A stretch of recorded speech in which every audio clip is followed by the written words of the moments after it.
Perkenalkan, saya Janitra Hayu yang akan menemani dan membantu jalannya acara Siramas Cantik ke-14 pada pagi hari ini. Sebelum kita mulai, izinkan saya membacakan beberapa tata tertib agar acara dapat berjalan dengan lancar. Peserta diharapkan untuk menyalakan kamera selama acara berlangsung.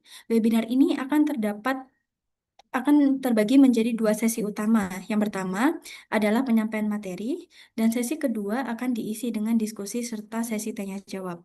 Untuk materi, virtual background, dan daftar hadir, kami sudah sediakan pada tautan yang telah dibagikan pada kolom chat Zoom. Bagi peserta yang mengikuti webinar melalui YouTube, tautan tersebut telah kami berikan pada kolom live chat. Selanjutnya, izinkan saya membuka acara ini dengan menyapa para tamu undangan yang telah hadir. Kami ucapkan selamat datang dan terima kasih atas kehadirannya kepada Bapak Profesor Dr. Wahidul Anam, MAG, selaku Rektor UIN Syekh Fasil Kota Kediri atau yang mewakili, Bapak Emil Wahyudiono, SST MSI, selaku Kepala Badan Pusat Statistik Kota Kediri, dan Ibu Nurlaila Adhi Rizfa Faiza, ME, selaku narasumber kita pada pagi hari ini, serta seluruh rekan-rekan agen pojok statistik, Sivitas Akademika UIN Syekh Fasil Kota Kediri, dan seluruh hadirin dimanapun Anda berada.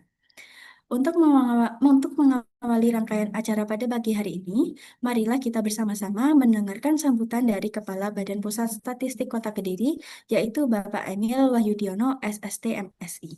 Kepada Bapak Emil, dengan hormat kami persilahkan. Terima kasih Mbak JJ, Mbak Janitra Ayu, Manten Nuwun. Assalamualaikum warahmatullahi wabarakatuh. Selamat pagi, salam sejahtera buat kita semuanya. Yang saya hormati eh, Rektor UIN Syekh Wasil Kediri, atau yang mewakili Dekan Fakultas Tarbiyah, Dekan Fakultas Ekonomi dan Bisnis, atau yang mewakili pengurus pojok statistik baik BPS Kota Kediri maupun dari UIN Syekh Wasil. Juga yang saya hormati Ibu Nurlaili Atki Rizfa Faiza, ya. Betul saya mengejaknya, Bu Rizfa. Betul, Pak Emil. Nggih, Terima kasih. nggih. Jadi juga teman-teman semuanya dari BPS Kota Kediri maupun para mahasiswa dan seluruh yang hadir di forum pagi hari ini. Alhamdulillah pagi ini kita masih diberikan sehat walafiat. Tentu ini atas rahmat ridho Allah Subhanahu wa taala, Tuhan Yang Maha Esa, kita bisa berkumpul di forum virtual ini. Bapak Ibu, tentu semakin ke sini itu teknologi juga semakin maju ya. Jadi kita tidak, saya pun ketika saya termasuk generasi X, Bu Risma. Jadi generasi X saya lahir tahun 73, sudah lumayan tua ini. Saya sendiri merasakan bagaimana proses bisnis ketika dulu saya diajari matematika, kemudian statistik yang begitu sulit. Kemudian juga kuliah di Akademi Ilmu Statistik itu bergelut juga dengan matematik, statistik matematik, terus kemudian dan banyak pemodelan yang ya zaman dulu ya belum ada komputer, kemudian sekolah lagi juga di statistik itu juga mulai mengenal dengan beberapa aplikasi yang memang waktu itu tidak seperti saat ini, karena waktu itu memang semuanya by coding ya. Jadi eh, apa statistik analisis sistem kalau kalau zaman dulu. Jadi menggunakan SAS waktu itu, statistik analisis sistem, kemudian pakai Pascal dan lain-lain. Nah, di zaman ini semuanya jadi jauh lebih modern, artinya eh, kemudahan-kemudahan itu semakin banyak ditawarkan di zaman ini. Artinya apa?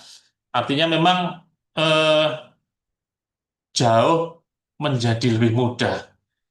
Jadi kalau di zaman dulu namanya software itu ada namanya berbasis DOS.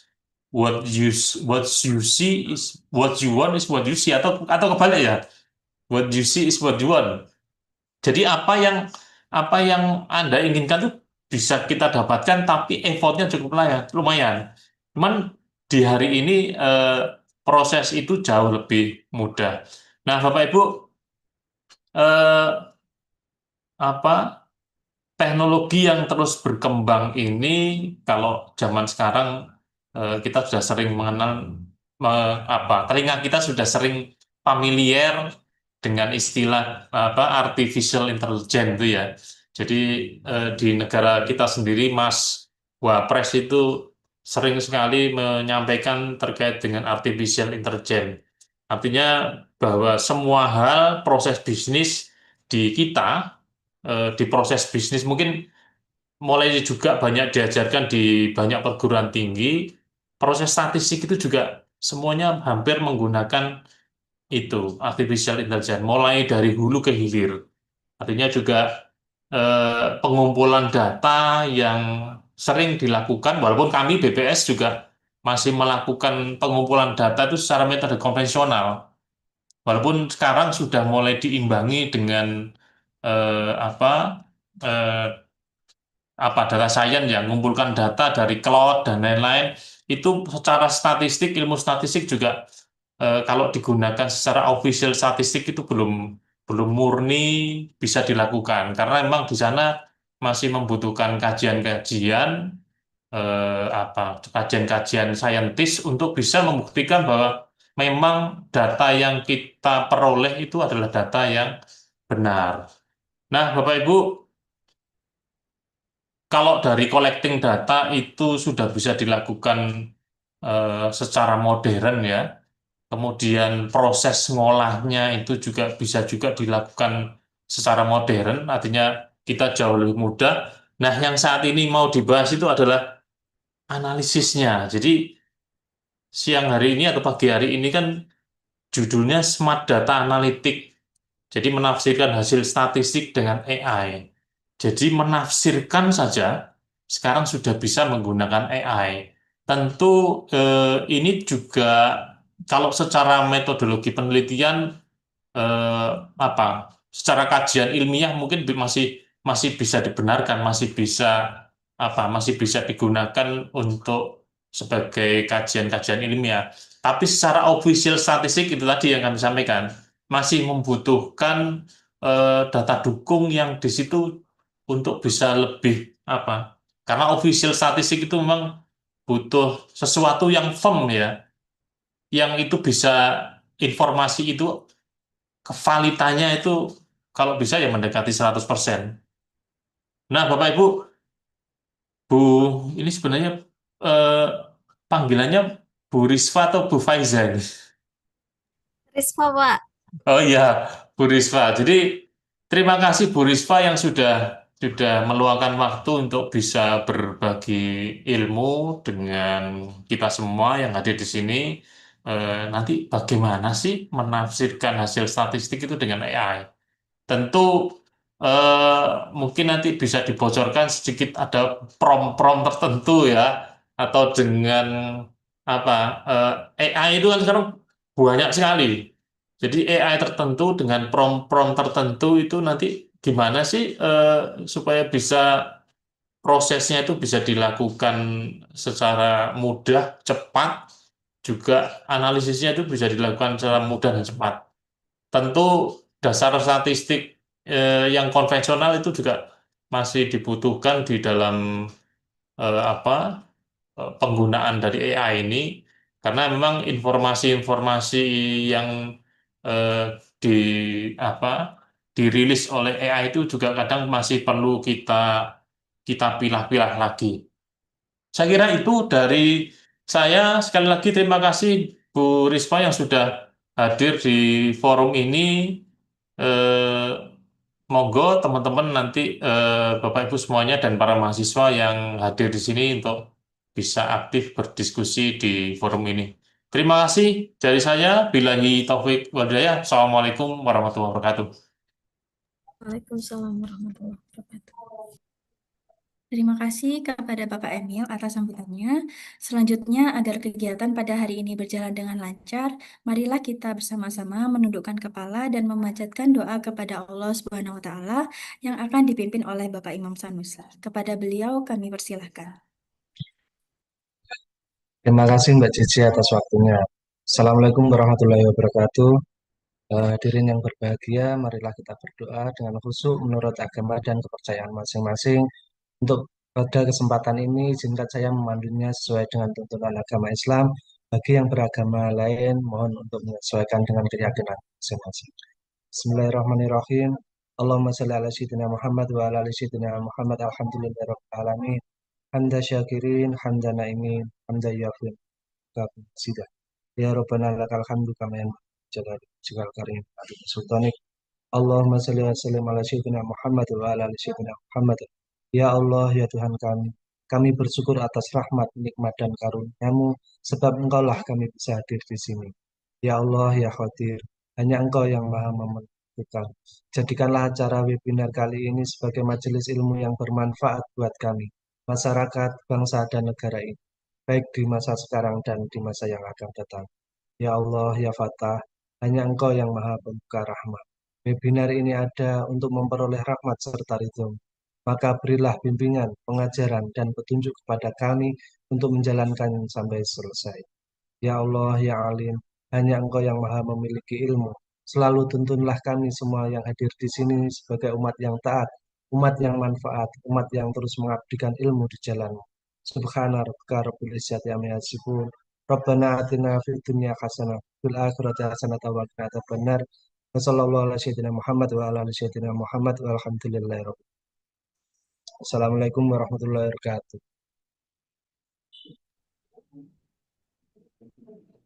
Alhamdulillahirrabbilalamin. Semoga doa yang telah kita panjatkan menjadikan acara ini penuh keberkahan dan kelancaran hingga akhir. Amin. Bapak, Ibu, dan peserta webinar yang kami hormati, sebelum kita melanjutkan ke sesi berikutnya, kami mohon kesediaan seluruh peserta untuk menyalakan kamera masing-masing karena setelah ini akan ada dokumentasi. Kepada Pak Kandung dipersilahkan. Terima kasih. Silakan. Dokumentasi kita mulai. 1, 2, 3. Layar kedua. 1, 2, 3. Terima kasih. Terima kasih kepada Bapak Gandung. Kemudian kami juga mengingatkan kembali kepada seluruh peserta untuk mengisi daftar hadir melalui tautan yang telah diberikan pada kolom chat Zoom. Bagi peserta yang mengikuti melalui YouTube, tautan tersebut dapat diakses melalui kolom live chat yang tersedia di bagian atas. Apabila Bapak, Ibu, dan seluruh peserta memiliki pertanyaan seputar materi yang disampaikan nanti, mohon untuk menunggu hingga sesi diskusi dan tanya jawab. Pertanyaan dapat diajukan melalui fitur raise hand atau dituliskan pada formulir Q&A yang telah disediakan. Tak terasa kita telah memasuki acara inti, yaitu penyampaian materi oleh Ibu Nurlaili Atki Rizfa Faiza, ME, selaku narasumber pada acara hari ini yang akan membawakan materi dengan berjudul Smart Data Analytics menafsirkan hasil statistik dengan Artificial Intelligence. Kepada Ibu Rizfa, kami persilahkan. Baik, terima kasih Mbak Cece. Yang terhormat Pak Emil Wahyudiono, Bapak Ibu dari PPS Kota Kediri, Bapak Ibu dari Pojok Statistik. Kebetulan di sini ada Bu Mahfudotin dari UIN Kediri, dan juga Bapak Ibu dari kampus lain, dan teman-teman mahasiswa yang hari ini bisa hadir. Bismillahirrahmanirrahim. Assalamualaikum warahmatullahi wabarakatuh. Alhamdulillahirrabbilalamin. Assalatu wassalamu ala asrafil anbiya wal mursalin Sayyidina wa maulana Muhammadin wa ala alihi wa sahbihi ajmain amma ba'du. Rabbi syrah li sadri wa yassir li amri wa hlul 'uqdatam min lisani yafqahu qawli. Mbak Cici, saya izin share screen ya. Iya, Ibu, silakan. Pak Emil, saya mohon izin. Monggo Bu, monggo lanjut. Oke, Bapak Ibu dan teman-teman sekalian, hari ini perkenalkan, nama saya Nurlaili Askriswa Faiza. Saya merupakan bagian dari UIN Syekh Wasil. Kebetulan di UIN Syekh Wasil ngajar di Fakultas Ekonomi dan Bisnis Islam. Hari ini kemarin saya diminta Bu Mahfudotin untuk ikut serta mengambil bagian dalam pojok statistik. Sebenarnya saya juga masih banyak belajar, masih belajar Bapak Ibu sekalian. Tapi ya insya Allah ini saya usahakan untuk menyampaikan yang terbaik ya. Jadi nanti kalau misalnya ada kurangnya, saya mohon maaf. Berbicara mengenai data ya Bapak Ibu sekalian, data hari ini tuh bisa diibaratkan sebagai new oil atau minyak baru. Jadi data ini memiliki nilai yang sangat tinggi saat ini ya. Nah, kita nanti akan lihat bagaimana memaknai data itu bukan hanya sekedar angka, tetapi bisa menjadi informasi yang bisa membantu untuk mengambil keputusan. Kita akan lihat bagaimana statistik yang biasa kita kenal itu nanti bertemu dengan artificial intelligence, sehingga lahirlah smart analytics. Mungkin Bapak Ibu bisa bayangkan ya, selama ini setiap hari itu kan kita scrolling media sosial, mulai dari status, like, komentar, itu semuanya adalah data. Tapi kalau hanya berupa angka, itu kan sulit dipahami. Nah, AI ini nanti akan membantu kita, misalnya mendeteksi tren topik apa yang sedang ramai dibicarakan, dari sekedar angka, itu nanti akan menjadi insight.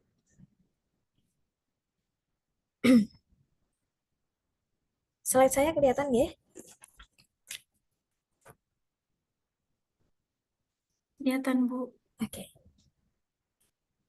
Nah, Bapak Ibu, teman-teman sekalian, sekarang ini setiap detik jutaan data itu tercipta dari transaksi, dari media sosial, dari sensor Internet of Things ya. Data itu sekarang bukan cuma semakin besar jumlahnya, tapi juga beragam bentuknya. Ada angka, ada teks, ada gambar, bahkan suara, dan makin lama makin kompleks gitu. Statistik tradisional selama ini sudah sangat membantu kita untuk menganalisis data, tapi dengan data yang sangat besar dan cepat berubah, kita tentu saja butuh bantuan AI untuk kemudian mempercepat interpretasi dari data ini. Makanya teman-teman sekalian, data sekali lagi, Clive Hamby itu menyampaikan kalau data itu is the new oil. Ya, data itu ibarat minyak baru di abad 21 ini. Artinya siapa yang menguasai data, dia bisa menguasai peluang. Bahkan kemarin Amerika, Donald Trump sempat bersitegang dengan China gara-gara Amerika ngotot untuk mengambil data dari TikTok yang di Amerika. Nah, itu tentu saja bisa dimaknai bahwa data ini menjadi hal yang sangat mahal saat ini. Ya. Bayangkan teman-teman sekalian, kalau misalnya statistik tradisional ini, statistik yang masih tradisional ini, apa namanya, datanya itu cepat, besar, apa namanya, sangat kompleks, tentu saja kita akan kesulitan kalau hanya mengandalkan statistik, sehingga kemudian AI ini nanti akan membantu untuk mempercepat interpretasi. Bayangkan misalnya teman-teman punya penjualan warung kopi misalnya selama 3 tahun. Statistik mungkin bisa bantu cari rata-rata penjualan, tren naik turunnya. Tapi kalau mau tahu kenapa pelanggan lebih suka beli di bulan tertentu atau memprediksi bulan depan itu berapa banyak kopi yang akan terjual misalnya, nah disinilah AI itu membantu kita dengan analisis pola yang lebih dalam. Gitu. Contoh lain misalnya di sosial media ya, ada jutaan komentar setiap hari. Statistik mungkin bisa hitung berapa jumlah komentar positif dan negatifnya. Tetapi AI itu nanti akan lebih pintar. Dia bisa membaca sentimennya, apakah komentar itu benar-benar pujian, sarkasme, ataupun keluhan.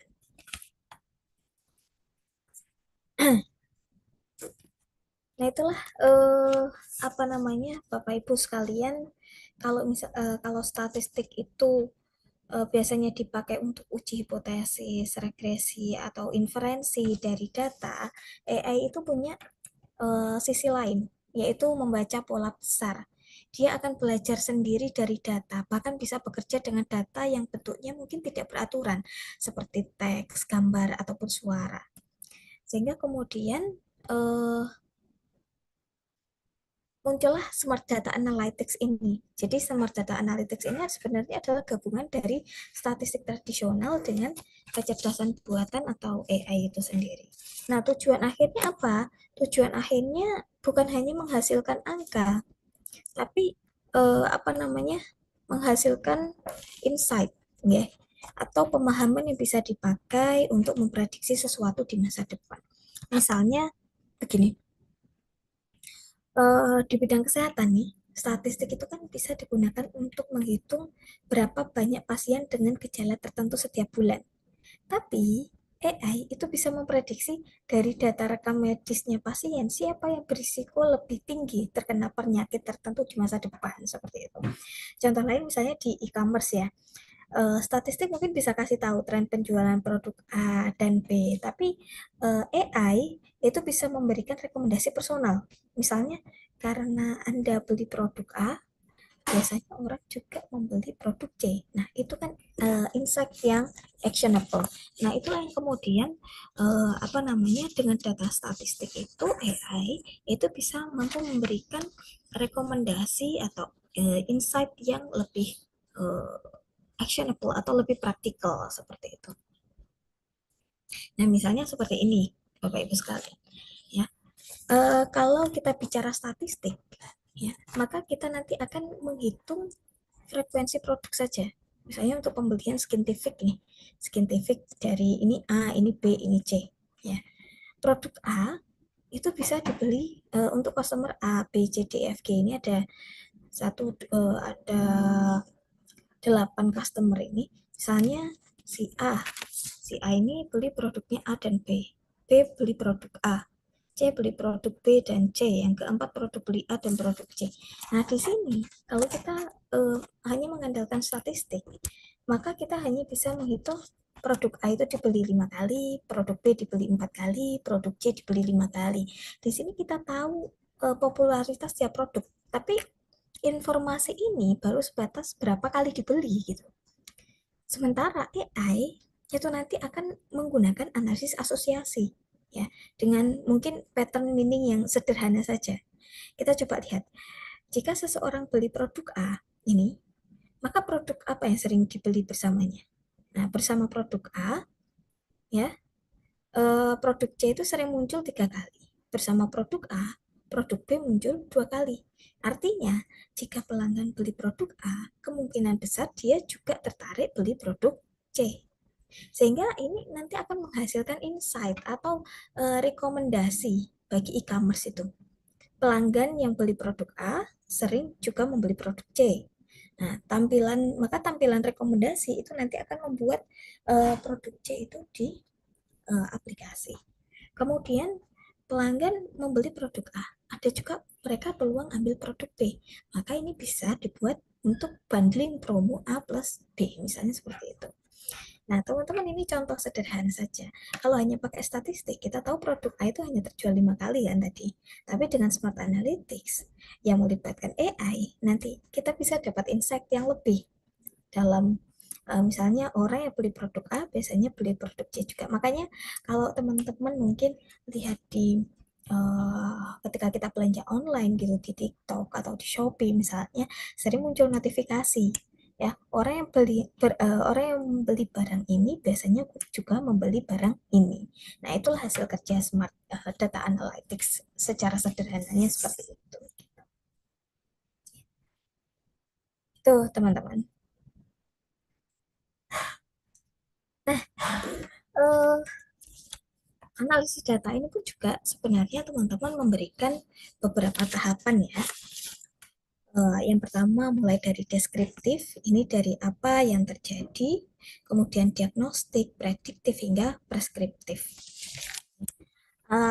Analisis data ini mulai dari yang paling dasar, naik ke diagnostik, ya, naik ke prediktif sampai ke preskriptif. Kalau pakai sederhananya itu dari sekedar membaca masa lalu, memahami penyebab, kemudian memprediksi masa depan hingga memberikan saran tindakan. Nah, AI itu teman-teman, AI itu berperan besar dalam percepatan dari tahap deskriptif hingga preskriptif ini, gitu. Misal seperti ini ya, kalau di contoh yang e-commerce tadi ya, untuk deskriptif analytics-nya, misalnya yang pertama di tahap deskriptif analisis, misalnya produk A tadi terjual 5 kali, produk B 4 kali, produk C 4 kali.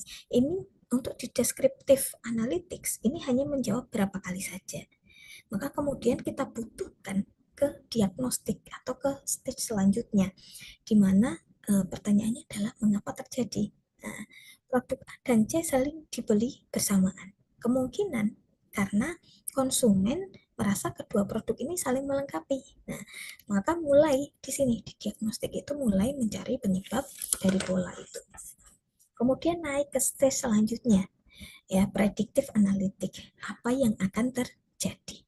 Kalau tren ini berlanjut, kemungkinan besar pembeli produk A di bulan depan juga akan beli produk C, gitu kan? Maka mulai membuat prediksi masa depan. Nah, setelah prediksi itu ada, maka kemudian stage selanjutnya adalah preskriptif. Apa yang sebaiknya dilakukan? Maka di sini kemudian AI itu memberikan rekomendasi. Maka e-commerce bisa memberikan rekomendasi otomatis, misalnya setiap kali produk A dimasukkan ke keranjang, tampilkan produk C sebagai saran tambahan, atau mungkin buat promo bundling A plus C untuk meningkatkan penjualan, seperti itu. Sehingga di preskriptif ini stage-nya adalah memberikan rekomendasi aksi. Ya, jadi kalau ibarat dokter teman-teman, deskriptif itu seperti membaca gejala pasien. Nah, diagnostik itu mencari penyebabnya. Kemudian prediktif itu memperkirakan kondisi pasien di masa depan, sementara preskriptif itu memberikan resep tindakan gitu. Nah, AI di sini itu seperti dokter yang super cerdas gitu, yang memproses jutaan data pasien sekaligus sehingga diagnosa dan resepnya lebih cepat. Jadi ini mempercepat proses dari deskriptif hingga preskriptif tadi.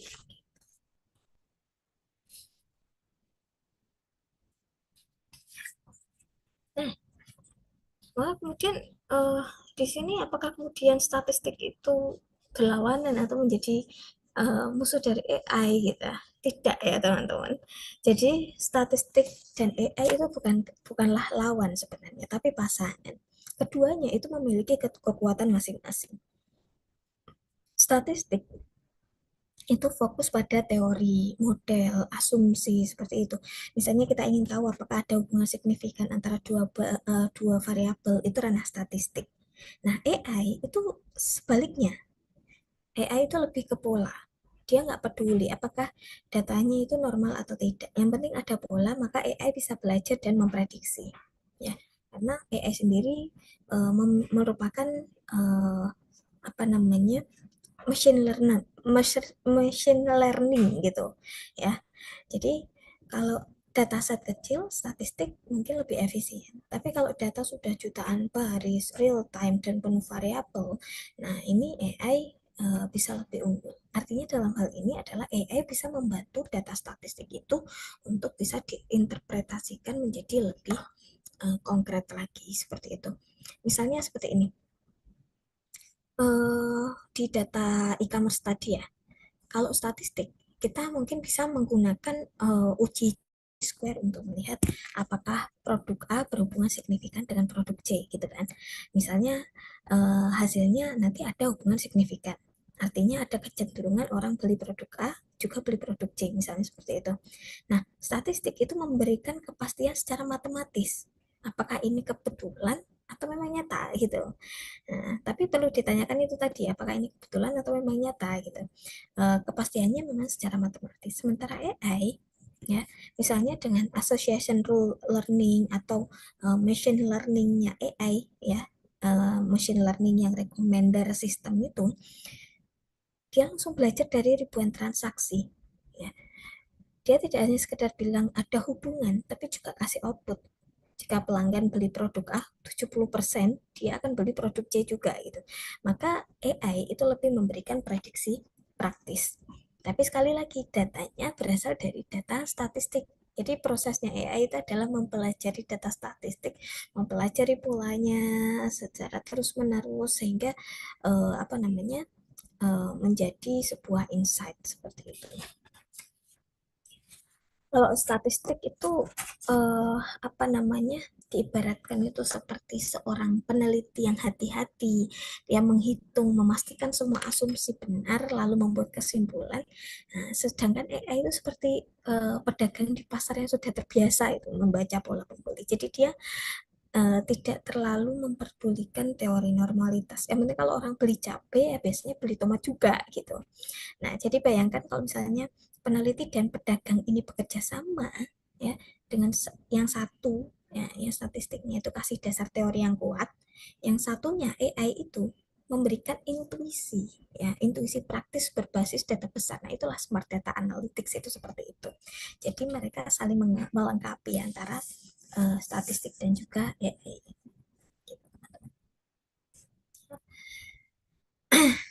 Nah, apakah ini masih menjadi teori? Tentu saja tidak ya, teman-teman sekalian. Jadi, smart analytics ini bukan hanya teori, dan sudah banyak sekali bidang kehidupan yang sudah memanfaatkannya. Misalnya beberapa contoh nyata ya. Ini ada beberapa contoh nih, teman-teman. Misalnya untuk analisis sentimen media sosial, ini Hootsuite. Hootsuite ini banyak digunakan untuk pemasaran, untuk marketing dan juga bisnis misalnya. Jadi teman-teman bisa menggunakan ini sebagai asisten, sebagai pembantu ya, untuk menghitung rata-rata penjualan dan produk setiap bulan. Kemudian dia nanti akan membantu membaca komentar, termasuk membaca online review terkait dengan sentimen analisisnya. Ya, jadi nanti perusahaan akan tahu apakah netizen itu pembelinya itu berbicara positif, netral, atau negatif terhadap suatu brand. Gitu. Nah, ini yang Hootsuite ya. Jadi ini bisa langsung dengan teman-teman nanti membuat plugin di desktop teman-teman, itu nanti bisa langsung dibaca oleh Hootsuite ini. Kemudian ada Stockbroker AI. Ini sebenarnya bagian atau punyanya Google juga, ini Stockbroker AI. Ini untuk analisis di bidang financial technology, terutama dalam hal investasi ya. Jadi untuk analisis saham dan juga kripto, dia bisa membaca kripto juga. Jadi nanti dia bisa merekomendasikan saham-saham mana yang bisa buy hari ini, mana yang harus sell hari ini, misalnya seperti itu, dengan menganalisis secara teknikal. Ya. Kemudian, kalau untuk insan-insan researcher, ya, peneliti dan sebagainya, ini bisa pakai Julius. Ya, ini AI generatif untuk statistik. Sebenarnya Julius ini tidak hanya untuk research peneliti saja, dia bisa juga sebagai asisten untuk bisnis dan sebagainya. Jadi Julius ini bisa dipakai untuk menganalisis data yang mentah ya, tergantung kita nanti membuat prompt-nya seperti apa, menyuruhnya seperti apa, itu tergantung kita. Apakah mau membuat analisis, kalau misalnya nih kita ada data, apakah mau dicek validitas reliabilitasnya, atau sekedar divisualisasikan. Nah, Julius ini bisa, teman-teman. Gitu. Ya. Cuman ini memang yang gratis itu terbatas. Gitu. Ada juga smart data analytics untuk deteksi kesehatan. Nah, kalau teman-teman ini pasti sudah banyak tahu ya, karena Google for Health itu biasanya ada di smartwatch-nya teman-teman semuanya. Gitu. Dia bisa mendeteksi menghitung prevalensi penyakit gitu. Kemudian kalau Google Health ini juga bisa menggunakan AI untuk mendeteksi kanker payudara bahkan dari hasil mamogramnya, dan bahkan ada sebuah penelitian yang menyampaikan kalau dia bahkan lebih akurat daripada dokter radiologi gitu dari hasil mamogram di smartwatch itu. Itu teman-teman sekalian. Jadi kalau vintage itu AI itu semacam kasir yang super pintar gitu ya, yang bisa menilai karakter kita hanya dari transaksi digital. Kalau kesehatan, AI itu seperti dokter asisten yang bisa membaca ribuan rekam medis dalam beberapa detik. Dan kalau di pemasaran, AI itu seperti mendengarkan bisikan hati dari jutaan netizennya, jutaan apa namanya konsumennya gitu. Dan kalau di mungkin kalau di beberapa di bidang pemerintahan misalnya, AI itu juga bisa menjadi peramal data yang bisa mungkin membantu merancang kebijakan yang lebih tepat gitu. Ya, sekarang kita coba nih turunkan ke pembahasan ke level yang paling dekat dengan kita saja ya. Ini ngapunten, saya ambil contohnya yang UMKM ya. Apa namanya, ngapunten kalau misalnya teman-teman dari BPS, kan kalau BPS sudah sangat expert ya. Jadi ini kemarin saya tanya Bu Ojin, kalau seperti ini narasumber audiennya dari mana, macam-macam Mbak Po, dari UMKM, dari UMKM, dari umum mahasiswa dan sebagainya. Maka ini saya ambil contoh yang paling simpel saja ya. Jadi kita turunkan pembahasan ke level yang paling dekat dengan kita, UMKM gitu ya. Banyak UMKM di sekitar kita itu yang punya masalah yang sama. Misalnya jualan jalan tapi mereka nggak tahu pola penjualannya. Akibatnya sering kehabisan stok saat ramai atau malah menumpuk barang saat sepi misalnya seperti itu. Nah, kalau kita pakai analisis statistik dasar, kita mungkin hanya bisa menghitung rata-rata berapa penjualan setiap bulan. Ya. Nah, atau mungkin tren penjualan itu naik di bulan apa dan sebagainya. Nah, insight dengan data smart analytics dengan AI, kita bisa mendeteksi pola musimannya. Misalnya penjualan itu naik di musim panas atau di Ramadan, kalau misalnya sing jualan itu jualan pop es misalnya ya. Nah, dia nanti akan memberikan rekomendasi gitu. Tambah stok es, sirup ataupun gelas plastik sebelum Ramadan misalnya. Kemudian buat promo khusus di bulan yang sepi, misalnya di bulan di bulan Maret itu kan musim hujan, Januari ya, Januari Desember itu hujan misalnya, buat promo khusus gitu. Atau mungkin mengembangkan varian rasa baru menjelang periode rame gitu ya. Jadi dengan data sederhana, UMKM itu bisa mengambil keputusan yang lebih tepat. Nah, jadi smart data analytics itu bukan hanya untuk perusahaan besar, tapi bisa langsung dipakai UMKM gitu, dengan tools-tools yang kreatif seperti Zoho AI, Google Sheets, plus plugin AI itu, kemudian pakai Power BI Desktop itu punya Microsoft ya. Zoho Analytics itu punyanya India ini teman-teman sebenarnya, yang kalau AI-nya namanya Zoho AI itu, atau bisa pakai Tableau. Tableau itu dari Salesforce, itu juga untuk membantu UMKM. Nah, bayangkan ibu-ibu penjual es teh di kampung kita gitu kan, kalau beliau tahu bahwa Ramadan penjualan bisa naik 2 kali lipat gitu kan, pasti nanti stoknya akan lebih banyak gitu. Itu teman-teman. Nah, kalau untuk statistik, kalau untuk apa namanya riset dan sebagainya, itu biasanya saya menggunakan Julius AI maupun ChatGPT ya. Jadi ChatGPT itu masih sangat kalau menurut saya itu masih jadi nomor satu untuk artificial intelligence, karena dengan apa namanya, dengan mode yang sederhana saja itu bisa langsung membantu gitu. Kalau Julius itu promptnya kalau nggak bahasa Inggris kadang ini apa namanya, dia bingung untuk menginterpretasikan gitu. Sementara kalau AI itu kan pakai kalau ChatGPT dengan bahasa yang sederhana saja bisa gitu ya. Jadi apa itu AI generatif untuk statistik? Nah, ini teman-teman sebenarnya untuk membantu otomasi analisis ya. Jadi auto machine learner gitu. biasanya analisis statistik itu kan butuh langkah panjang. Pilih model, kemudian uji asumsi, kemudian cek parameter, baru kemudian membandingkan hasil. Nah, dengan automatic machine learning ini atau auto ML ini, AI itu bisa otomatis mencoba berbagai model statistik atau machine learning, pilih yang terbaik, bahkan bisa kasih metrik evaluasi tanpa kita hitung manual gitu. Nah, ini Julius itu bisa ya, teman-teman. Misalnya nih, AI itu bisa secara otomatis memilih apakah data ini, misalnya data penjualan tadi ya, itu lebih cocok pakai regresi linear atau decision tree gitu, misalnya seperti itu.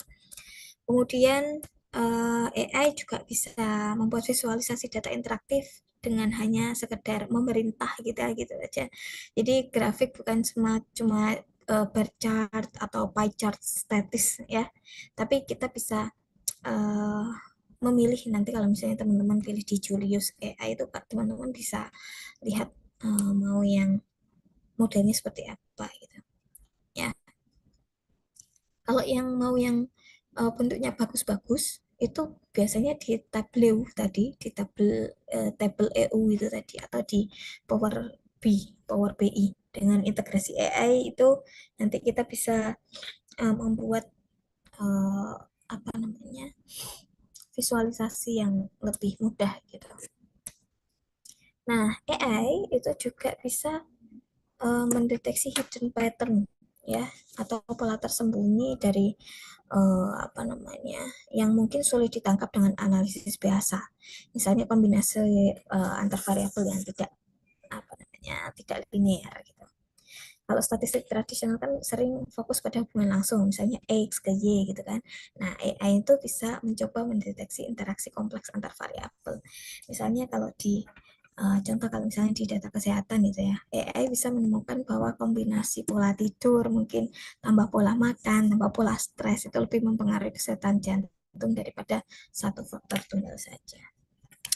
Selain itu juga kalau kita menggunakan AI, teman-teman mungkin juga bisa mengurangi human bias ya, atau bias subjektif seseorang dalam melakukan interpretasi.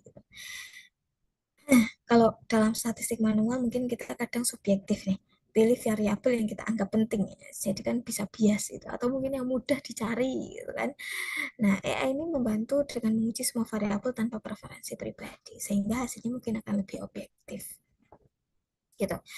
Misal nih contoh, mungkin kita sebagai peneliti itu bisa saja mengira kalau harga atau mungkin usia itu menjadi faktor penting dalam prediksi pembelian.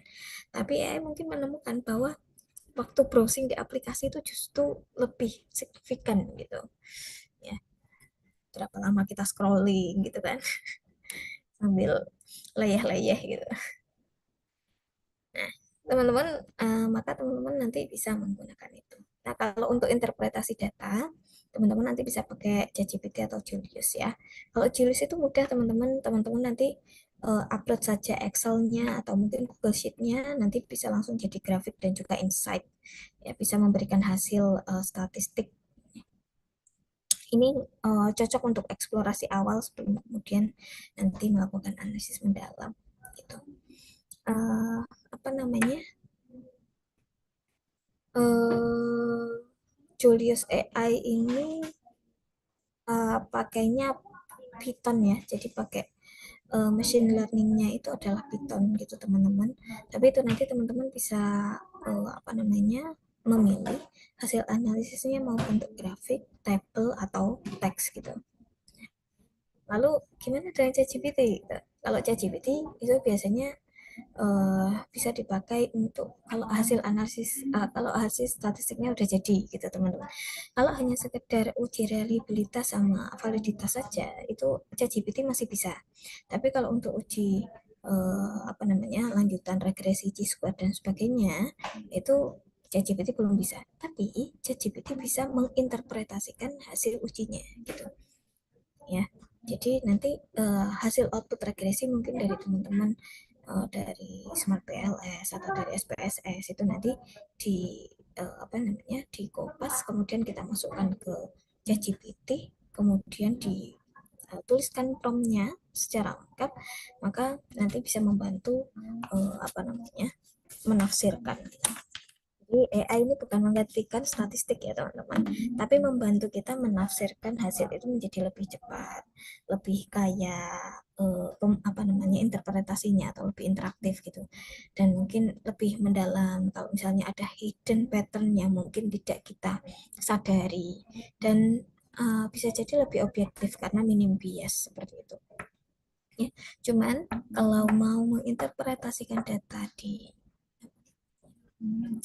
di ChatGPT itu modelnya adalah dia machine learning yang harus diajak untuk belajar terus menerus ya.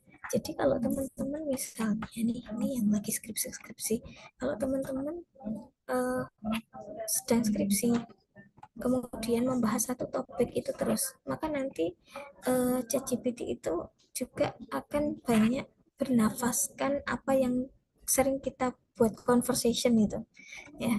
Jadi misalnya nih, saya itu kan saat ini juga sedang kuliah S3, kebetulan sedang penelitian utama saya itu terkait dengan industri halal.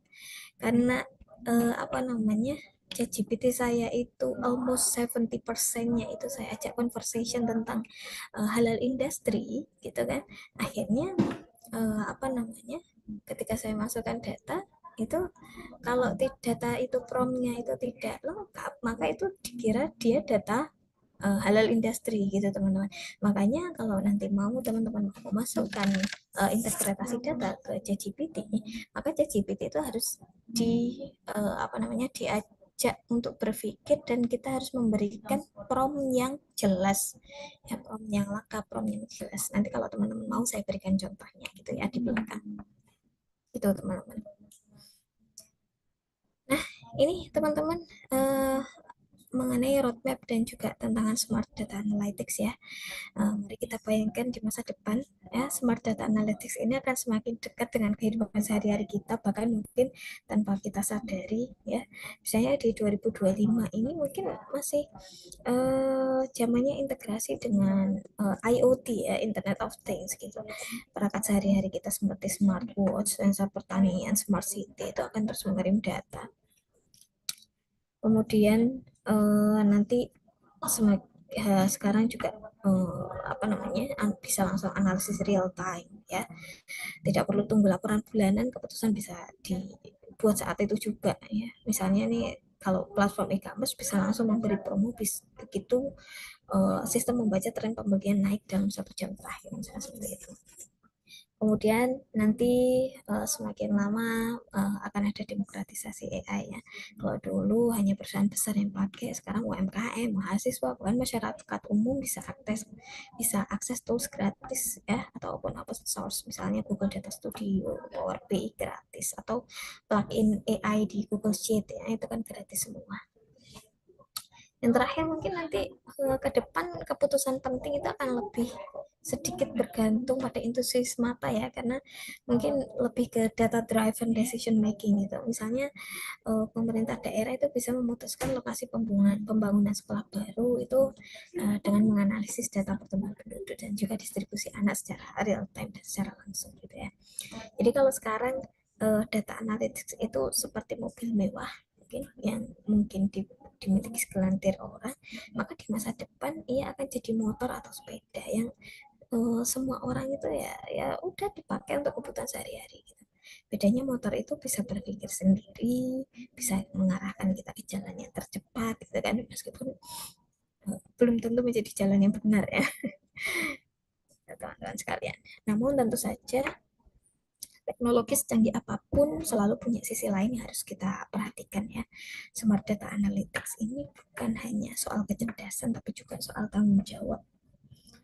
Yang pertama tentu saja tantangannya adalah terkait dengan privacy data ya. Data pengguna mungkin teman-teman sering dipakai tanpa isi yang jelas ya. Mungkin teman-teman tiba-tiba fotonya muncul jadi foto orang lain gitu, karena mungkin teman-teman sering ngupload fotonya di Gemini untuk diedit exposure dan sebagainya, itu yang sekarang tren itu.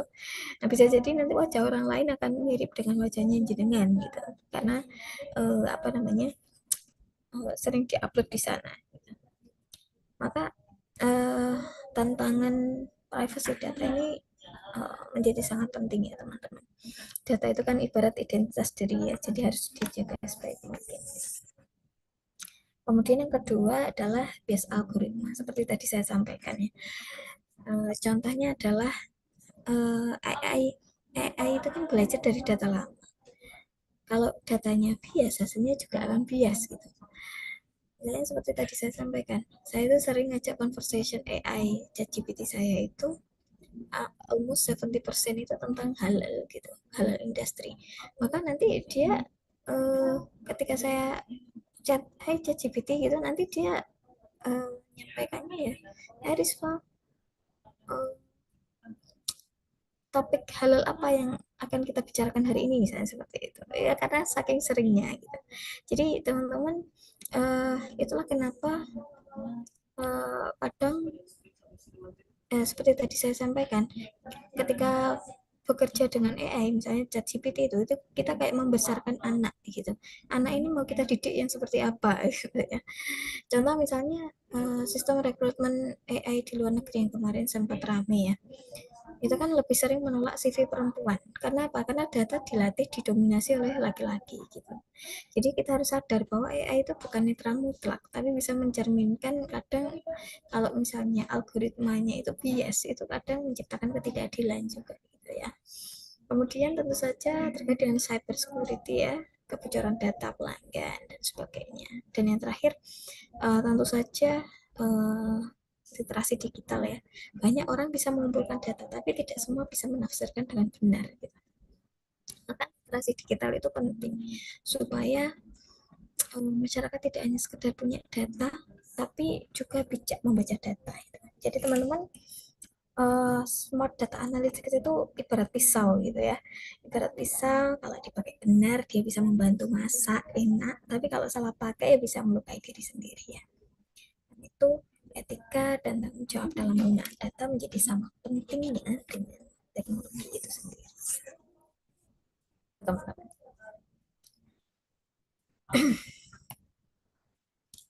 Ya.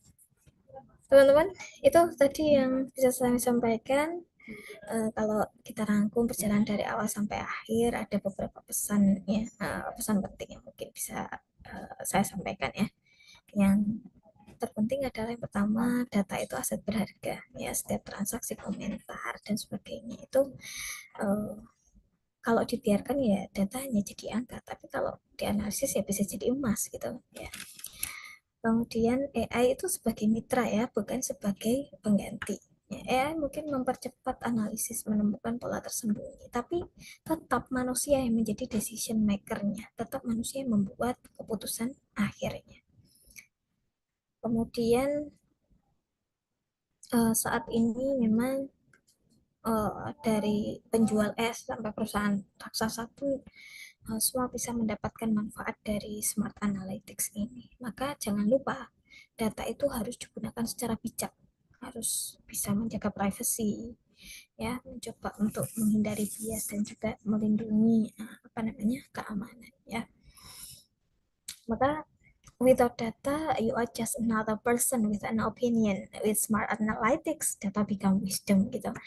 Jadi kalau dalam Islam ya, al ilmu bila amalin kasyajari bisa marin gitu. Ilmu tanpa amal itu ibarat pohon tanpa buah. Ya. Kalau data itu temu, ya, tapi baru jadi manfaat kalau data itu kita olah, kita tafsirkan, lalu dipakai untuk kebaikan gitu. Itu teman-teman sekalian dan juga Bapak Ibu yang bisa saya sampaikan. Saya kembalikan kepada Mbak Cici. Kami ucapkan terima kasih kepada Ibu Rizfa atas materi yang sangat bermanfaat. Melalui pemaparan mengenai penggunaan AI dalam penafsiran data statistik, semoga kita dapat memahami dan lebih bijak dalam memahami data statistik dengan menggunakan tools yang bernama AI pada saat ini, sehingga dapat menggali wawasan dan mendukung pengambilan keputusan yang lebih cerdas dan efektif. Kami mengucapkan terima kasih sebesar-besarnya kepada Ibu Risva selaku narasumber atas waktu dan ilmu yang telah diberikan kepada kita semua. Semoga apa yang disampaikan dapat menambah wawasan dan menjadi inspirasi untuk mendalami penggunaan AI dalam memahami data statistik itu sendiri. Selanjutnya, kita akan memasuki sesi tanya jawab dan diskusi. Bagi Bapak, Ibu, serta peserta yang ingin mengajukan pertanyaan, dipersilahkan untuk menggunakan fitur raise hand atau mengisi formulir Q&A yang telah kami sediakan melalui tautan di kolom chat.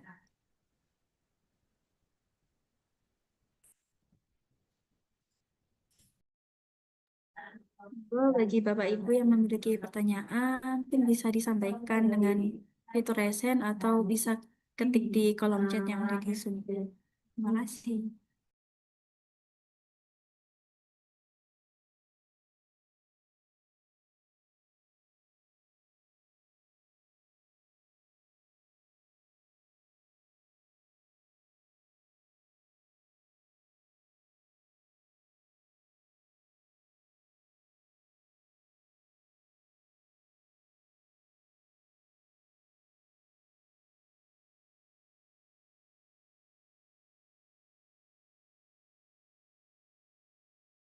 Sambil menunggu yang bertanya ya Mbak, mungkin ini bisa saya kasih contoh apa namanya analisis smart analyze. Jadi misalnya ini, hmm,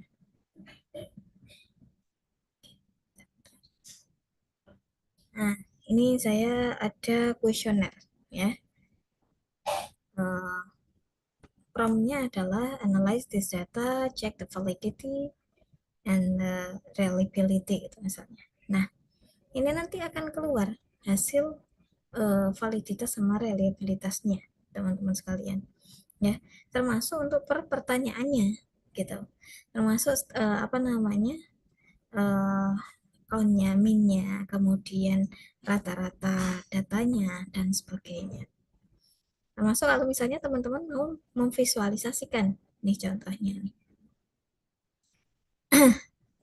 Untuk visualisasi toko yang kan ada pertanyaan toko yang paling dekat dengan rumah Anda. Nanti langsung dijawab oleh apa namanya Julius itu.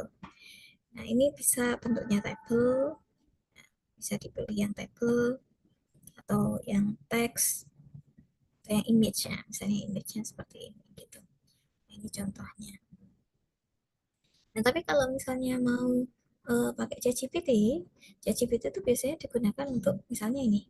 Ini ada hasil apa namanya? Hasil uji regresi dan juga apa namanya korelasi ya, korelasi dan juga uji hipotesis. Maka kalau misalnya teman-teman mau memasukkan atau menginterpretasikan data, itu pastikan teman-teman menuliskannya secara lengkap ya.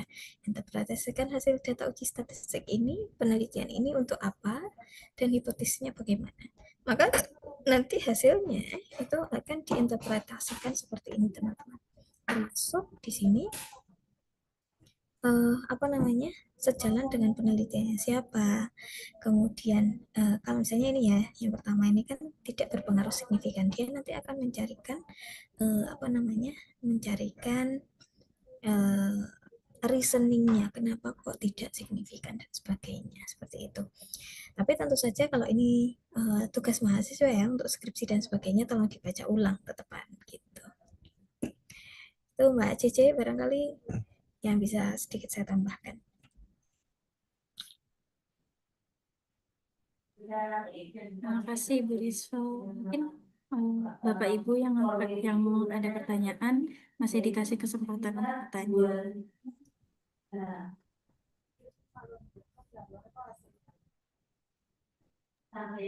Silakan kepada Pak Kanu untuk bertanya. Terima kasih. Terima kasih atas ilmu yang sangat luar biasa, Bu Risma ya. Ini cukup nggih napa membuka ini ya, membuka pikiran kita gitu. Jadi banyak sekali teman-teman itu datang ke kami itu bertanya bagaimana membaca hasil output dari suatu analisis itu. Dan ternyata dengan ChatGPT sekarang sudah mampu untuk menerjemahkannya seperti itu. gitu. Nah, kemudian mungkin saya ada yang ketinggalan ya, Bu. Jadi, apakah ini juga bisa dipakai untuk membentuk suatu model ya? Tadi kan memang sempat dijelaskan bahwa dia tidak melihat dia normal atau tidak. Jadi misalkan kita punya variabel, apakah itu bisa langsung, misalkan AI ini memberikan masukan sebenarnya dari data itu untuk membuat suatu model itu baiknya dengan parametrik atau non parametrik dan seperti itu. Nah, apakah bisa sampai sejauh itu saat ini untuk penggunaan AI ini, Bu? Terima kasih. Baik. Eh, Kebetulan Pak, kemarin saya juga sudah sudah bertanya yang sama seperti itu. Jadi kemarin saya mencoba untuk riset terkait dengan emotional networking dan juga professional networking terhadap pembelian seseorang di bagi santri pondok gitu Pak. Nah, ketika kemudian saya membuat ide itu, saya menyampaikan ide itu kepada ChatGPT dengan prompt yang detail, maka dia bisa memberikan rekomendasi, Pak. Memberikan rekomendasi ini nanti sebaiknya diberikan variabel moderator untuk menguatkan persepsinya santri misalnya terhadap terhadap keputusan pembelian ini, apakah persepsi ini nanti menguatkan dari variabel yang pertama atau untuk selanjutnya. Kemudian analisis datanya termasuk pemodelan dari framework dari penelitian dari alur alur penelitian itu nanti, apakah menggunakan parametrik atau non parametrik seperti itu. Termasuk AI itu juga kemarin kalau yang ChatGPT itu dia sudah memberikan ini, nanti diuji datanya lebih mudah kalau pakai Smart VLS seperti itu. Nah itu sebenarnya sudah sampai ke tahap itu Pak, sudah sampai ke tahap itu. Makanya AI ini lama-lama membuat kita malas berpikir. Cuman satu sisi juga seperti ini, satu sisi AI itu bisa memberikan arah kita ya. Tapi kalau misalnya kita memiliki guidance atau memiliki dasar yang atau fundamental yang kuat terkait dengan riset dan sebagainya, kita tetap akan berpikir kok. Cuman itu tadi, AI bisa membantu kita, mempermudah kita untuk kalau saya buntu ini arah jalannya kemana, itu sudah bisa dibantu. Terima kasih, Bu. Terima kasih kepada Pak Kanun dan Bu Risva yang sudah bertanya dan menjawab pertanyaannya. Mungkin kepada Bapak atau Ibu atau teman-teman yang lain ada pertanyaan, monggo dipertanyakan.